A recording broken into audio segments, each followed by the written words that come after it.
नेपाल सुन्दर हिमालहरूको देश, प्रकृतिले सजाएको भूमि। तर यही देशको प्रत्येक डाँडा र प्रत्येक पुरानो भवनभित्र एउटा यस्तो इतिहास लुकेको छ जसलाई धेरैले देख्छन् तर धेरै कमले बुझ्छन्।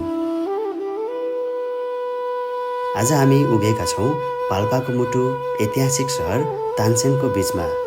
हाम्रो अगाडि उभिएको यो भव्य दरबार केवल इट्टा, ढुङ्गा र काठले बनेको एउटा भवन मात्र होइन, यो समयको साक्षी हो। यहाँबाट निर्णयहरू भएका थिए, यहाँबाट शासन चलाएको थियो, यहीँ आएका थिए शक्तिशाली शासकहरू र यही भवनले नेपालको राजनैतिक परिवर्तनका धेरै अध्यायहरू आफ्नै आँखाले देखेको छ। तर आज हामीले देखिरहेको यो सुन्दर दरबार एक समय पूर्ण रूपमा ध्वस्त भएको थियो। यसका भित्ताहरू ढले, यसका झ्यालहरू चकनाचुर भए र सयौं वर्षको इतिहास केही क्षणमै खरानीमा परिणत भयो। तर इतिहासलाई कसैले मार्न सक्दैन। भवन ढल्न सक्छ तर त्यसले बोकेको कथा कहिल्यै समाप्त हुँदैन। आज हामी प्रवेश गर्दैछौँ एउटा यस्तो यात्रामा जहाँ प्रत्येक कोठाले एउटा कथा सुनाउनेछ, प्रत्येक पुरानो वस्तुले एउटा युग सम्झाउनेछ र प्रत्येक पाइला हामीलाई 100 वर्षभन्दा बढी पुरानो समयतर्फ फर्काउनेछ। तर यो दरबार आखिर किन बनाइयो? यसलाई कसले निर्माण गर्यो? यसको वास्तुकला किन यति फरक छ? यसले राणा शासनदेखि लोकतन्त्रसम्मको यात्रा कसरी देखियो र आज यो किन सङ्ग्रहालय बनेर उभिएको छ? यी सबै प्रश्नहरूको उत्तर खोज्ने प्रयास गर्नेछौँ आजको यो विशेष यात्रामा। सबैभन्दा पहिले हामी समयलाई पछि फर्काउँछौँ। त्यो समयमा जब पाल्पा नेपालको सबैभन्दा शक्तिशाली राज्यमध्ये एक थियो। नेपालको इतिहास केवल काठमाडौँ उपत्यकामा मात्र सीमित छैन। देशका विभिन्न भूभागमा अनेक शक्तिशाली राज्यहरू थिए जसले आफ्नो समयको राजनीति, व्यापार र संस्कृतिलाई दिशा दिएका थिए। त्यसमध्ये एक थियो पाल्पा राज्य। सेन वंशहरूको शासनमा पाल्पा पश्चिम नेपालको एउटा शक्तिशाली राज्यका रूपमा चिनिन्थ्यो। तानसेन त्यस राज्यको केन्द्र बन्यो। यसको भौगोलिक अवस्थाले उत्तरतर्फ हिमाली क्षेत्र र दक्षिणतर्फ तराई हुँदै भारतको व्यापारलाई जोड्थ्यो। यही कारण तानसेन व्यापार, प्रशासन र संस्कृतिको महत्त्वपूर्ण केन्द्र बन्दै गयो। समयसँगै नेपाल एकीकरणको अभियान सुरु भयो। पाल्पाले पनि त्यो परिवर्तनको प्रभाव अनुभव गर्यो। नेपाल एकीकरणपछि पाल्पा स्वतन्त्र राज्य रहेन, तर यसको महत्त्व भने घटेन। राणा शासन सुरु भएपछि पश्चिम नेपालको प्रशासनलाई व्यवस्थित बनाउन एउटा भव्य सरकारी भवनको आवश्यकता महसुस भयो। त्यसै आवश्यकताबाट जन्मियो आज हामीले देखिरहेको यो दरबार। सन् 1927 तिर तत्कालीन पश्चिमी कमान्डरका प्रशासकीय प्रयोजनका लागि यो दरबार निर्माण गरियो। यसको निर्माणसँग तत्कालीन शक्तिशाली राणा शासक प्रताप शमशेर जङ्गबहादुर राणाको नाम जोडिन्छ। यो भवन कुनै राजाको निजी महल मात्र थिएन, यो थियो निर्णयहरू हुने स्थान, प्रशासन सञ्चालन हुने केन्द्र, न्याय, शासन र सरकारी गतिविधिको मुटु। यही आँगनबाट अधिकारीहरू प्रवेश गर्थे, यही भर्याङ चढेर महत्त्वपूर्ण बैठकहरूमा पुगिन्थ्यो, यही कोठाहरूमा पश्चिमी नेपालका अनेक प्रशासकीय निर्णयहरू लिइन्थे।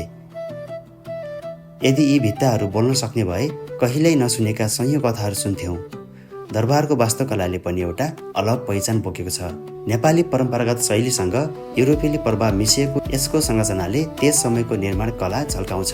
मजबुत इट्टा, माटोको भित्ताहरू, काठका झ्याल र सुन्दर नक्कासी, यी सबै केवल सजावटका लागि होइन, समयको परीक्षा पार गर्न बनाएका थिए। सायद त्यसैले 1 शताब्दीभन्दा बढी समय बितिसक्दा पनि यो दरबार अझ इतिहास सुनाइरहेको छ। तर यसको वास्तविक सम्पत्ति बाहिर देखिने यो भवन मात्र होइन, यसको भित्र प्रत्येक कोठाहरूमा सुरक्षित गरेका ती वस्तुहरू हुन् जसले पाल्पाको मात्र होइन, नेपालको इतिहासलाई जीवित राखेको छन्। अब हामी प्रवेश गर्दैछौँ दरबारको भित्री संसारमा, जहाँ हरेक कोठाले फरक कथा सुनाउँछ र हरेक वस्तुले एउटा युग सम्झाउँछ। हामी अहिले प्रवेश गर्दैछौँ एउटा यस्तो संसारमा जहाँ समय रोकिएको जस्तो लाग्छ। यहाँ राखिएको प्रत्येक वस्तु कुनै कलाकारको सजावट मात्र होइन, यी वस्तुहरू कहिल्यै कसैको दैनिक जीवनको हिस्सा थिए। कसैले प्रयोग गरेका थिए, कसैले जोगाएका थिए र अन्तमा इतिहासका अमूल्य प्रमाण बनेका छन् यी स्मृतिहरू। यही कारण सङ्ग्रहालयलाई केवल वस्तुहरू राख्ने ठाउँ भनेर बुझ्न मिल्दैन, यो त समयलाई जोगाएर राखिएको एउटा जीवित अभिलेख हो।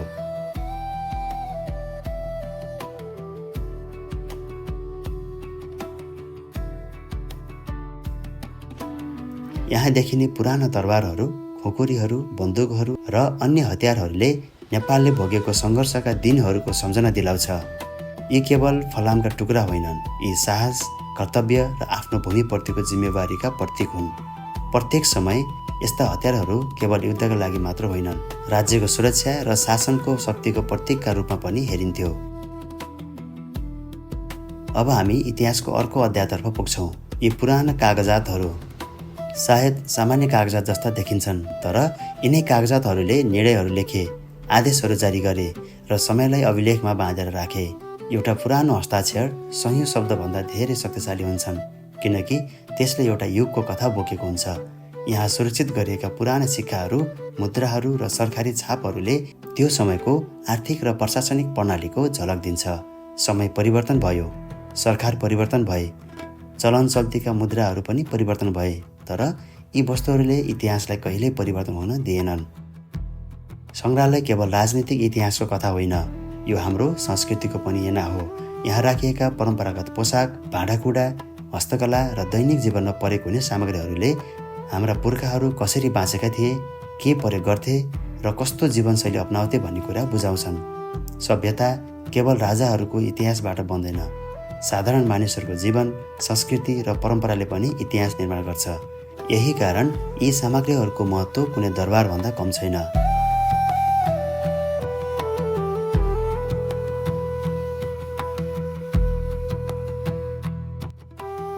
यो दरबारभित्र उभिएर बाहिर हेर्दा समय बदलिएको स्पष्ट देखिन्छ। बाहिर आधुनिक जीवन दौडिरहेको छ, तर भित्र इतिहास अझै शान्त रूपमा आफ्नो पालो पर्खिरहेको छ। सायद यही नै सङ्ग्रहालयको सबैभन्दा ठुलो शक्ति हो। यसले बितिसकेको समयलाई आजको पुस्तासँग जोडिदिन्छ। तर यो दरबारको यात्रा यतिमै सीमित छैन। यसले एउटा यस्तो घटना पनि देख्यो जसले केही घन्टामै यसको गौरवलाई भग्नावशेषमा बदलिदियो। इतिहासको त्यो अँध्यारो रात आज पनि यस दरबारका भित्ताहरूले बिर्सेका छैनन्। समय कहिल्यै एउटै रहँदैन। जसरी मानिसहरूको जीवनमा उतार चढाव आउँछ, त्यसरी नै इतिहासले पनि आफ्ना कठिन अध्यायहरू लेख्छ। यो दरबारले पनि गौरवका दिनहरू देख्यो, सत्ताको शक्ति देख्यो, प्रशासनको केन्द्र बन्यो, तर त्यसपछि आयो नेपालको ऐतिहासिक एउटा कठिन समय, द्वन्द्वकाल। देशभरि राजनीतिक अस्थिरता बढ्दै गएको थियो। सङ्घर्षले गाउँ, सहर र सरकारी संरचनालाई पनि छोएको थियो। त्यही क्रममा 2062 सालमा यो ऐतिहासिक दरबार पनि आक्रमणको चपेटामा पर्यो। विस्फोट, आगो र धुवाँ। केही क्षणमै दशकौँदेखि उभिएको यो ऐतिहासिक भवन भग्नावशेषमा परिणत भयो। जुन आँगनमा कहिल्यै सरकारी गतिविधि हुन्थे, त्यहाँ केवल इँटा, ढुङ्गा र मौन मात्र बाँकी रह्यो। त्यो दिन दरबार मात्र ढलेको थिएन, इतिहासप्रतिको एउटा गहिरो चोट पनि लागेको थियो। धेरैले सोचे सायद अब यो दरबार कहिले उठ्ने छैन, सायद इतिहास यही समाप्त हुनेछ। तर इतिहासले मेटाउन कसैले सक्दैन। भवन ढल्न सक्छ, तर त्यसले बोकेको स्मृति र त्यसको महत्त्व ढल्न सक्दैन। केही समयपछि यस दरबारलाई पुरानै स्वरूपमा पुनर्निर्माण गर्ने निर्णय गरियो। पुनर्निर्माण केवल एउटा भवन बनाउने काम थिएन, यो इतिहासलाई फेरि जीवन दिने प्रयास थियो। पुराना नक्सा, तस्बिर र वास्तुकलाको अध्ययन गर्दै दरबारलाई सकेसम्म मौलिक स्वरूपमै पुनर्निर्माण गरियो। आज हामीले देखिरहेको यो सुन्दर भवन त्यही पुनर्जन्मको परिणाम हो।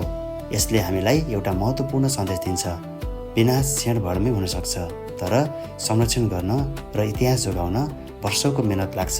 आज यो भवन फेरि उभिएको छ, तर यसका भित्ताहरूले त्यो अँध्यारो समय सायद कहिले बिर्सिने छैनन्। आज यो दरबार अब सत्ताको केन्द्र होइन, यो ज्ञानको केन्द्र हो। विद्यार्थीहरू यहाँ इतिहास सिक्न आउँछन्, अनुसन्धानकर्ताहरू अतीत बुझ्न आउँछन्, पर्यटकहरू संस्कृति अनुभव गर्न आउँछन् र हामी जस्ता यात्रुहरू इतिहाससँग भेट्न आउँछौँ। सायद यही नै एउटा ऐतिहासिक सम्पदाको सबैभन्दा ठुलो सफलता हो, जब उसले शासन छोडेर पुस्तालाई शिक्षा दिन थाल्छ। हरेक यात्राको एउटा अन्त्य हुन्छ, तर केही यात्राले हामीभित्र नयाँ सुरुवात छोडेर जान्छ। पाल्पा दरबार सङ्ग्रहालय हामीले हेरे जस्तो एउटा सुन्दर भवन मात्र होइन, यो नेपालको इतिहासको एउटा जीवित अध्याय हो। यहाँ राखेको प्रत्येक वस्तुले हामीभन्दा धेरै लामो यात्रा तय गरेको छ। कतिपयले युद्ध देखे, कतिपयले शासन परिवर्तन देखे, कतिपयले पुस्ता परिवर्तन देखे, तर आज तिनै वस्तुहरू शान्त रूपमा हामीलाई इतिहास सुनाइरहेका छन्। कुनै देशको पहिचान केवल अग्ला भवनले बन्दैन, त्यो देशको पहिचान उसले आफ्नो इतिहासलाई कति सम्मान गर्छ भन्ने कुराले पनि निर्धारण गर्छ। हामी आधुनिक बन्न सक्छौँ, नयाँ प्रविधि अपनाउन सक्छौँ, तर यदि आफ्नै इतिहास बिर्स्यौँ भने हाम्रो पहिचान नै अधुरो बन्न सक्छ। यही कारण पाल्पा दरबार सङ्ग्रहालय पाल्पाको मात्र सम्पत्ति होइन, यो सम्पूर्ण नेपालको साझा सम्पदा हो। यसलाई हेर्नु, यसको इतिहास बुझ्नु र यसको संरक्षण गर्नु हामी सबैको साझा जिम्मेवारी हो। आज यस दरबारका भित्ताहरू फेरि मजबुत छन्, झ्यालहरू फेरि खुलेका छन्, आँगन फेरि जीवन्त छ र सङ्ग्रहालय फेरि आगन्तुकहरूको स्वागत गरिरहेको छ। तर यो पुनर्जन्म आफैमा एउटा सन्देश पनि हो। इतिहासलाई नष्ट गर्न सकिन्छ, तर इतिहासको आत्मालाई कहिल्यै हराउन सकिँदैन। सायद वर्षौँपछि आज हामीले खिचेको यही भिडियो पनि कसैलाई इतिहासको एउटा अभिलेख बन्न सक्छ। त्यसैले यात्रा केवल घुम्ने नाम मात्र होइन, यात्रा बुझ्ने नाम हो, महसुस गर्ने नाम हो र आफ्नो देशलाई अझ नजिकबाट चिन्ने अवसर हो। यदि तपाईँ कहिले पाल्पाको ऐतिहासिक सहर तानसेन पुग्नुहुन्छ भने यो दरबारलाई केवल क्यामेराबाट नहेर्नुहोस्, केही क्षण मौन भएर यसका भित्ताहरूलाई पनि सुन्नुहोस्। सायद तपाईँले पनि हामीले सुनेका इतिहासका केही आवाजहरू महसुस गर्नुहुनेछ।